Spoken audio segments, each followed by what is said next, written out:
Baarston the Bold, they call me to my face. I know what they say behind my back. Baarston the Old. And it's true. I am old, with hair as white as all the winters I've seen. The older a man grows, the less sleep he needs. These days I barely sleep at all. When darkness falls over this strange city, I find myself visited by the faces of the kings I have served, the faces of those I swore to protect, the faces of those I failed. All I ever wanted was to live a life of honor, defending a king worthy of service. During the War of the Ninepenny Kings, I sought out Malus the Monstrous, last of the Blackfire pretenders who had started this whole war. Malus believed that his Targaryen blood gave him a claim to the Iron Throne. I made sure his blood claimed nothing more than the dirt around his corpse. To show his gratitude, the king elevated me to his king's guard. It was the proudest moment of my life. But that king died, and I wasn't with him. Not that I could have saved him if I had been, but still, I vowed to do better with his son, the young Prince Aerys. For 20 years, his reign was peaceful and prosperous. Aerys was well loved by his subjects and respected by his lords. But as years went on, Aerys' temper soured. He became obsessed with dragons and fire, and the swords of the king's guard couldn't defend him from the enemies he saw lurking in every shadow. My king went mad. But there was hope. His son and heir. Prince Rhaegar was everything a kingdom could hope for in a ruler. He was strong but gentle, wise and cautious, and a good friend. No matter the wounds Aerys dug into the realm, we had faith that his son would sew it back together again when he ascended the throne. Then came Lord Went's tourney at Harrenhal, the largest ever in Westeros. I unhorsed every man against me until only Prince Rhaegar remained. We each set our feet in our saddles and lowered our lances and charged.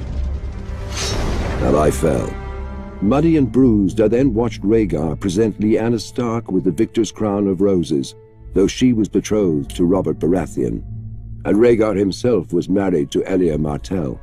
We all know what happened after. If I'd been a bit quicker with my lance, if I'd chosen a faster horse, perhaps I could have spared the kingdom from the destruction that came after. Or if I'd thought to warn Brandon Stark against his rashness. He came to King's Landing himself, demanding Rhaegar return his sister. Poor fool. If he'd only known the depth of Aerys' madness, he wouldn't have dared provoke him. Aerys ordered Brandon imprisoned, and I could do nothing but obey. When Brandon's father, Lord Rickard Stark, came to King's Landing to beg for his son, Aerys burned him alive, and I could do nothing but watch. I had sworn a vow to a mad king, and was honor-bound to obey him, even at the cost of my soul.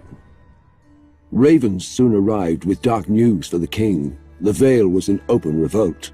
Demanding Lyanna Stark's return, Robert Baratheon was smashing any army that dared face him.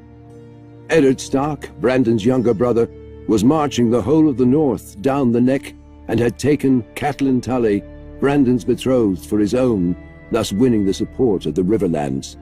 The king sent ravens to Casterly Rock to beg his former hand, Tywin Lannister, for help. And no ravens returned. A plan was devised.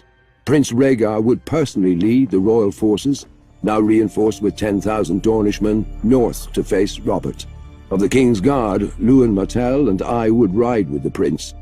Before we left, the prince confided in me that when he returned from this battle, there would be a great many changes in court. Despite my vows to the king, I confess I was excited. On the march to face Robert's army, we were sure we'd win. We had superior numbers, and we had Prince Rhaegar. His presence lifted the spirits of our men, and he looked every inch the king he was destined to become. But at the Trident, the gods played a cruel joke.